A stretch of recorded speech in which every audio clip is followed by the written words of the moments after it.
1986ஆம் ஆண்டு தூத்துக்குடி தனி மாவட்டமாக உருவானது. கடும் தண்ணீர் பஞ்சத்தால் தண்ணீரை தூர்த்து குடித்ததால் தூத்துக்குடி என்று பெயர் காரணம் சொல்லப்படுகிறது.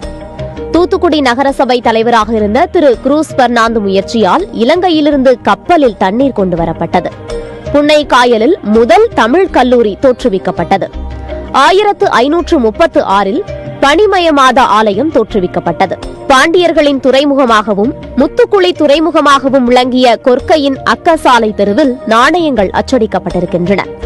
தென்னிந்தியாவின் மியாமி என்று அழைக்கப்படும் அழகிய கடற்கரையாக மணப்பாடு திகழ்கிறது.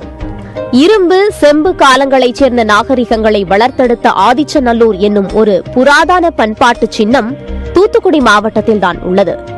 அகஸ்டஸ் சீசரின் பியூட்டிஸ்கர் அட்டவணை ரோமானியரின் வர்த்தகம் நடைபெற்ற இடம் என்று தூத்துக்குடியை குறிப்பிடுகின்றது.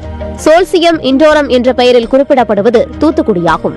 தலாமி, மார்க்கோ போலோ ஆகியோராலும் பெரிப்ளஸ் எரித்ரேயன் கடல் என்னும் பண்டைய நூலிலும் கொற்கையை பற்றி குறிப்பிடுகின்றது.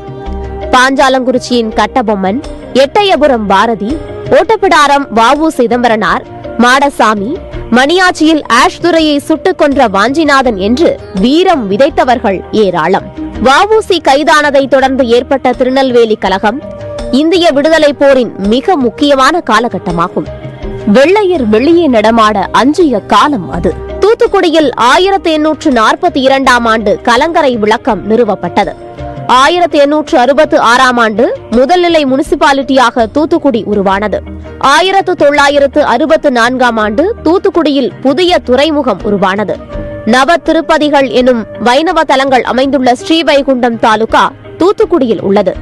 மக்ரூன் எனப்படும் பிஸ்கட் ரக இனிப்பு, முதலூர் மஸ்கோத்து அல்வா, கடலை மிட்டாய், உடன்குடி கருப்பட்டி, மாசி கருவாடு ஆகியவை தூத்துக்குடியின் சிறப்பு.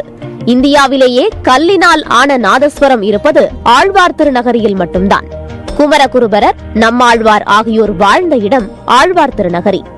உலகில் செம்மண் தேரி காடுகள் உள்ள ஒரே மாவட்டம் தூத்துக்குடி.